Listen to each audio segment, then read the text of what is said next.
अस्सलाम वालेकुम। तो आज हम पढ़ेंगे यूनिट थर्ड मैराथन लेक्चर है। इसमें पूरी यूनिट हम कंप्लीट कर देंगे जो सुपरवाइज़र का सिलेबस है। फीमेल सुपरवाइज़र का यूनिट थर्ड सिलेबस में है स्पेशलाइजेशन का। तो ये हम पूरा इसमें पढ़ेंगे। इसमें आपको पूरी डिटेल से बताया जाएगा कि कौन कौन से फैक्ट्स आपको याद रखने हैं जो आपके एग्ज़ाम में आ सकते हैं। पूरा इंपॉर्टेंट पॉइंट्स मैंने डाले हुए हैं स्लाइड्स में। और आप अगर यही पढ़ के चले जाओगे तो आप इस यूनिट में से कोई भी क्वेश्चन आ जाओगा तो आप कर पाओगे। चलो मूव करते हैं फर्स्ट स्लाइड पे। पहला है human rights concept and evaluation. Concept पहली है definition. Human rights are the fundamental rights and freedoms inherent to all human beings regardless of nationality, sex, ethnicity, religion और एनी अदर स्टेटस। बोल रहे हैं कि ह्यूमन राइट्स क्या है, जो ये हमारे फंडामेंटल राइट्स हैं। ये नहीं देखता कि कौन से नेशन का, कौन से, पूरे ह्यूमन बीइंग्स को मिलते हैं। और ना ये रिलीजन किसी को, हर रिलीजन को इक्वल है। ये हैं हमारे ह्यूमन राइट्स होते हैं। नेक्स्ट है करेक्टरिस्टिक्स क्या होती हैं। ये यूनिवर्सल होते हैं, हर हर किसी के ऊपर अप्लाई है, चाहे वो कहीं भी रहता हो। Apply to all people everywhere, inalienable हैं, can not be taken away except in specific situations and according to due process. मतलब ये आपसे छीने नहीं जा सकते। कुछ एक्सेप्ट कुछ कंडीशंस होंगी, अगर वो आगे हम पढ़ेंगे। इंडिविजिबल एंड इंटरडिपेंडेंट, इसका मतलब है our rights are equally important and interconnected. सारे जो राइट्स हैं वो इक्वली इम्पॉर्टेंट है और आपस में वो कनेक्टेड है। ये आ गई बेसिक डेफिनेशन। एवोल्यूशन, इसमें क्या है, इसमें बोलते हैं कि ancient roots concept of justice and rights in the code of Hammurabi and the philosopher of Greek Socrates, Plato and Roman thinker Cicero. ये आ गया, मतलब स्टार्टिंग से हमने पढ़ेंगे कैसे कैसे आया। देन आता है मैग्ना कार्टा, ये आता है 1215 में। इसमें अर्ली रिकॉग्नाइजेशन हुई थी इंडिविजुअल राइट्स की और लीगल प्रोसेसेस कैसे करने स्टार्टिंग में, मतलब शुरू हुआ था, रिकॉग्नाइजेशन मिलने लगी थी।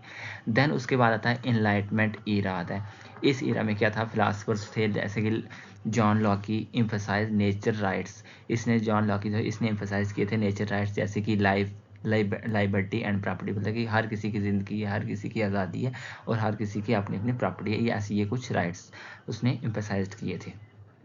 नेक्स्ट है अमेरिकन डिक्लेरेशन ऑफ इंडिपेंडेंस 1776। इसमें बोला गया था, इसमें एम्फसाइज्ड किया गया था the unalienable rights to life, liberty and pursuit of happiness.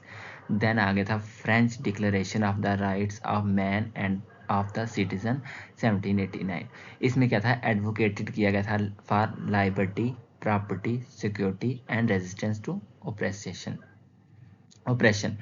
Next उसके बाद आया था universal declaration of human rights. ये आया था, ये आपको इंपॉर्टेंट है, ये आपने याद रखना है। 1948 का bye universal declaration of human rights का बाय थे, ये आए थे 1948 में। और इसने इस्टेब्लिश किया था एक comprehensive set of rights for all individuals globally, मतलब पूरे ग्लोबली में फिर ये राइट्स आ गया था, universal declaration of human rights. ना कि ये सिर्फ ग्लोबली, मतलब ना कि इंडिया में, पूरे ग्लोबल में। नेक्स्ट है universal declaration of human rights के बारे में हम पढ़ते हैं, यूडीएचआर, इसकी शॉर्ट फॉर्म लिखते हैं। इसका अडेप्टेशन डेट जैसे अभी मैंने बताया पिछली स्लाइड में 1948, डेट भी याद रखो दिसंबर 10 1948। फर्स्ट पॉइंट आपका ये बहुत मोस्ट इंपॉर्टेंट है। इसमें कुछ की आर्टिकल्स हैं, जैसे आर्टिकल 1 दिया गया, उसमें बोला गया कि आर्टिकल 1 कहता है कि all human beings are born free and equal in dignity and rights. हर कोई ह्यूमन बींग्स बॉर्न किए जाएंगे और उनकी एक जैसी, मतलब डिग्निटी और राइट्स हैं उनके। ये नहीं कि इस बंदे का ये राइट है और दूसरे का ये, सबके राइट्स इक्वल हैं। ये कहता है आर्टिकल 1। देन आर्टिकल 3 कहता है right to life, liberty and security of a person. ये है आर्टिकल 3। आपको पेपर में पूछ सकते हैं right to life, liberty and security of a person, ये कौन से आर्टिकल है। आर्टिकल 1, 3, 5 आपको ऐसे ऑप्शन दिए जाएंगे, तो ये है आर्टिकल 3। उसके बाद आर्टिकल 5 ये कहता है प्रोहिबिशन ऑफ टॉर्चर और क्रूअल, इनह्यूमन और डिग्रेडिंग ट्रीटमेंट, ये आर्टिकल 5 कहता है। आर्टिकल 19 कहता है right to freedom of opinion and expression. Article 25 कहता है right to an adequate standard of living for health and wellbeing. ये सीधे आर्टिकल हैं, ये आपको रिमेंबर करने, याद करने ही करने, क्योंकि आपको पूछ सकते हैं एग्जाम में। नेक्स्ट है understanding sex, gender and sexual division of labour. इसमें पहले हम पढ़ेंगे सेक्स, फिर जेंडर, फिर सेक्सुअल डिवीजन ऑफ लेबर।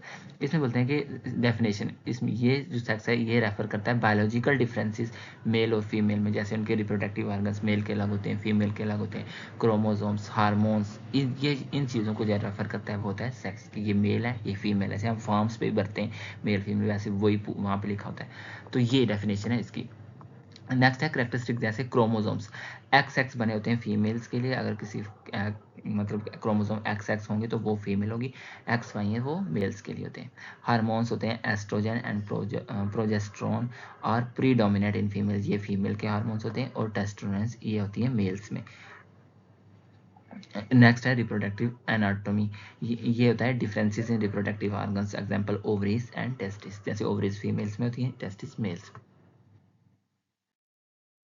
ऐसा जेंडर की definition refers to the roles, behaviors, activities and attributes that a given society consider appropriate for men and women। बोलते हैं कि जेंडर ये है कि जेंडर रेफर करता है कि रोल्स, बिहेवियर, उसकी एक्टिविटीज, एट्रीब्यूट्स जो एक सोसाइटी देती है कि ये काम मर्दों के, ये काम औरतों के, वो डिफाइन करता है जेंडर। कैरेक्टरिस्टिक्स इसके हैं, क्योंकि ये सोशली कंस्ट्रक्टेड है। ये आपको पूछ सकता है कि सेक्स की डेफिनेशन आप पूछ सकते हैं, सेक्स जो होता है वो बायोलॉजिकल कंस्ट्रक्टेड है, ये जो जेंडर ये है socially constructed. Gender roles and expectation are created and maintain by society, varies across cultures, different societies have different norms for gender roles. अब बहुत से कल्चर में बोलते हैं कि ये मेंस के काम है, ये वुमेन्स के काम है, तो बोलते हैं कि कल्चर भी डिफरेंट करता है। नेक्स्ट है influences identity. Gender identity is how individuals perceive themselves and what they call themselves. बोलते हैं कि जेंडर आइडेंटिटी ये है कि जिससे इंडिविजुअल पहचानते हैं कि वो अपने आप को क्या कहलवाना चाहते हैं, that is called gender. Next है sexual division of labour, the allocation of different task, roles and responsibilities to man and women in a society. बोलते हैं कि सेक्सुअल डिवीजन ऑफ लेबर ये होती है कि जो डिफरेंट टास्क, बोलते हैं कि ये काम मेंस के, ये काम वुमेन्स के, वो जो एलोकेशन होती है उसको बोलते हैं कि sexual division of labour.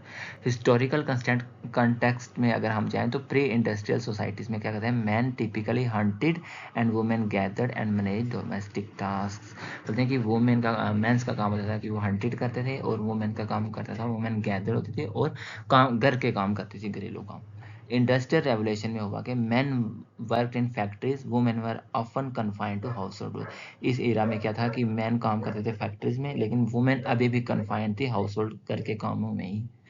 Then आ गया मॉडर्न कंटेक्स्ट। मॉडर्न कंटेक्स्ट में क्या था, वर्क प्लेस, जैसे gender disparities in occupation, wage gaps and career advancements, household unequal distribution of unpaid labour such as child and house work. ये आगे तीनों context. Then आता है आपको क्या पॉइंट याद रखना है, जैसे सेक्स वर्सेस जेंडर। आपको ऐसे पूछना है, सेक्स इज बायोलॉजिकल और सोशल एंड सोशली कल्चरली। तो ये आपने बताया कि सेक्स जो है बायोलॉजिकल है, जेंडर जो है वो सोशल मतलब हमारे ये समाज करता है, सोशल एंड कल्चरल है। ट्रेडिशनल जेंडर रोल्स, मैन को बोलते थे कि मैन एज ब्रेड विनर्स हैं और वुमेन एज केयर गिवर्स। अब ये कुछ ऐसे जेंडर, ये इंपॉर्टेंट पॉइंट्स है, ये आप एक बार देख लो। Gender inequality index, GII इसकी फुल फॉर्म है, फुल फॉर्म भी आपको पूछ सकते हैं। मेयर्स, इसमें क्या करते हैं, इसमें मेयर करते हैं gender disparities in reproductive health, empowerment and economic status. ये किससे मेयर करते हैं, जेंडर इन इक्वालिटी इंडेक्स से। देन आता है ग्लोबल जेंडर गैप रिपोर्ट, इसमें ये कब पब्लिश होती है, ये पब्लिश होती है एनुअली, किसके द्वारा, वर्ल्ड इकोनॉमिक फोरम के द्वारा, और ये मेजर करती है जेंडर इक्वालिटी अक्रॉस कंट्रीज। ये आपको याद रखना है, यही पॉइंट रहते हैं जो आपके क्वेश्चंस में आ सकते हैं। उसके बाद है CEDAW, ये होता है the convention on the elimination of all forms of discrimination against women. उसके बाद ILO कन्वेंशन नंबर 100, ये कहता है कि ये concerning equal remuneration for main and women workers for work of equal value. ये ILO कन्वेंशन नंबर 111, ये बोलता है concerning discrimination in respect of employment and occupation. ये आपको सीधे सीधे याद रखनी। नेक्स्ट है women rights and child rights. अब आते हैं कि वुमेन राइट्स क्या है। वुमेन राइट्स में जैसे अभी CEDAW अभी पिछली स्लाइड में हमने पढ़ा है, ये आया था 1979 में, और ये किस पे फोकस किया गया था, ये राइट है वुमेन्स का, ये फोकस किया गया था ऑन एंडिंग डिस्क्रिमिनेशन, मतलब जो वुमेन्स के अगेंस्ट डिस्क्रिमिनेशन हो रहा था उसको ख़त्म करने के लिए ये लाया गया था। देन आता है बीजिंग डिक्लेरेशन, ये आया था 1995 में। ये था gender equality and empowerment framework के लिए। नेक्स्ट है child rights, convention on the rights of the child, ये राइट है चाइल्ड्स का, CRC, यह आया था 1989 में। इसमें चिल्ड्रंस के राइट प्रोटेक्ट किए थे, प्रोटेक्ट चिल्ड्रन राइट्स। इसका की प्रिंसिपल इसके क्या थे, नॉन डिस्क्रिमिनेशन, मतलब हर किसी बच्चे के अप्लाई होंगे right, apply to childrens. Best interest of the children, primary consideration in all actions, right to life, survival and development, fundamental rights to live and develop.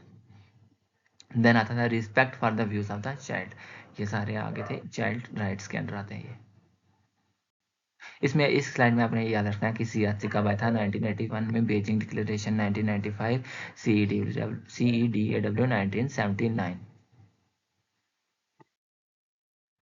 Then आता है social evils, child abuse, child labour, female foeticide, infanticide and drug addiction. First हम पढ़ेंगे child abuse. Definition क्या होती है, child abuse होता क्या कि हार्म, किसी बच्चे को हार्म करना या उससे मिसट्रीट करना, फिजिकली हो, सेक्सुअली हो, इमोशनली हो, या नेग्लेक्ट करना हो बच्चों को देख के, तो वो चीज़ें ये इस सब में आता है, ये आता है चाइल्ड अब्यूज़ में। इंडिकेटर्स कैसे होते हैं, जैसे unexplained injuries, fear of home, behavioural changes, याद है। देन आता है चाइल्ड लेबर, क्या होती है, चाइल्ड लेबर होती है कि एम्प्लॉयमेंट ऑफ वर्क, बच्चों से काम कराना, in work harmful to their development, बच्चों से काम करना, उसको हम बोलते हैं चाइल्ड काम कराना, मतलब घर के काम नहीं, जैसे मजदूरी कराना वो। स्टैटिस्टिक्स क्या होते हैं, स्टैटिस्टिक्स है 152 मिलियन चिल्ड्रंस इन्वॉल्व ग्लोबली, ये इनसे बोलते हैं कि इसका स्टैटिस्टिक 152 मिलियन बच्चे जो हैं चाइल्ड लेबर कर रहे हैं ग्लोबली। रेगुलेशंस अब इसके हम पढ़ेंगे, जैसे ILO कन्वेंशन नंबर 138, ये सेट करता है minimum age for employment of children. जैसे ये मैंने दिया हुआ है, जो ILO ने कन्वेंशन ने 138 ने सेट की थी मिनिमम एज, वो की थी 15 ईयर्स एम्प्लॉयमेंट की, और 13 ईयर्स अगर काम कोई छोटा है तो। Allows allows developing countries to set a minimum age of 14 years, 12 for life। Then आता है इंडिया, हाँ ये ILO कन्वेंशन नंबर 182, ये फोकस किया गया था eliminating the worst forms of child labour, जैसे कि स्लेवरी होगी, ट्रैफिकिंग हो गया, हैजर्ड्स वर्क, ये आता है ILO कन्वेंशन नंबर 182। देन है India's child labour prohibition and regulation amendment act 2016, ये भी इंपॉर्टेंट है, ये आपने याद रखना है। और ये क्या प्रोहिबिट करता है, एम्प्लॉयमेंट ऑफ चिल्ड्रन, जो एम्प्लॉयमेंट मिलती है बच्चों के अंडर 14 को in all occupations, and of adolescent 14 to 18 years in hazardous occupation, ये आता है India's child labour prohibition and regulation amendment act 2016। देन आता है फीमेल फिटिसाइड्स, डेफिनेशन है इसकी, aborting of foetus because it is female, जैसे बोलते हैं ना कि लड़की है तो और उस अबॉर्शन करा दो, उस चीज़ को बोलते हैं कि फीमेल फैटिसाइड बोलते हैं। काजेस कहते हैं preference for male children, economic factors, बोलते हैं कि मेल चिल्ड्रन होना चाहिए कि लड़का होना चाहिए, क्योंकि कुछ लोग प्रेफर करते हैं कि लड़का हो। कंसिक्वेंसीज होते हैं imbalance sex ratios, demographic issues होते हैं, और इम्बैलेंस सेक्स रेशियोज भी होते हैं। लास्ट क्या होते हैं इसके, perinatal diagnostic technique act 1994 India, most important, ये याद रखना। इम्पैक्ट है health issues, increase crime, economic burden, ये इतना इंपॉर्टेंट नहीं है, आपने ये याद रखना है। Last prenatal diagnostic technique act का है 1994 इंडिया। उसके बाद आता है इन्फेंटिसाइड्स, क्या होता है, इन्फेंटिसाइड होता है killing of an infant, infant को मार देना, उसको बोलते हैं कि इन्फेंटिसाइड, इन्फेंट मतलब बिल्कुल छोटा बच्चा। उसके बाद आते हैं causes, poverty, unwanted pregnancy, societal pressures, उसको मतलब ये होते हैं कि जैसे एक तो गरीबी होती है, उस वजह से बोलते हैं कि बच्चे ना हो। दूसरा अनवेंटेड प्रेगनेंसी, मतलब चाहते नहीं थे कि प्रेग्नेंट हो बट हो जाते हैं। सोसाइटल प्रेशर्स होते हैं कि उस वजह से भी। Preventive measures, access to health care support for mothers, ये भी इतना वो नहीं है। नेक्स्ट है ड्रग एडिक्शन, इसमें chronic disorder with compulsive drug use, types of drug legal, जैसे लीगल है alcohol, prescription, and illegal heroin, cocaine, ये इलीगल है। Impact health issues, increase crime, economic burden. Treatment कैसे किया जाता है, रिहेबिलिटेशन से हो जाता है, काउंसलिंग की जाए, मेडिकेशन असिस्टेंट ट्रीटमेंट, ये है। अब आपने ये कुछ पॉइंट, ये स्लाइड तो आप रट लो। UDHR adaptation year 1948, CEDAW adaptation year 1979, CRC adaptation year ना एक बार मेरे साथ बोलो तो आपको याद भी हो जाएगा 1989, आर्टिकल्स इन UDHR 30 आर्टिकल्स हैं, जेंडर इनइक्वालिटी इंडेक्स ये करता है, मेजर करता है reproductive health empowerment economic activity, ILO convention number 138 minimum age convention, ILO convention number 182 worst form of child labour convention, child labour statistics 152 million childrens globally. Thank you so much. तो ऐसे ही तैयारी करते रहो, आपको ज़रूर success मिलेगी। अगर आपको वीडियो अच्छी लगी हो तो कमेंट करके बता दें कि आपको वीडियो कैसी अच्छी लगी, नेक्स्ट कौन सी यूनिट लाई जाए वो भी बता दो। Thank you so much for watching.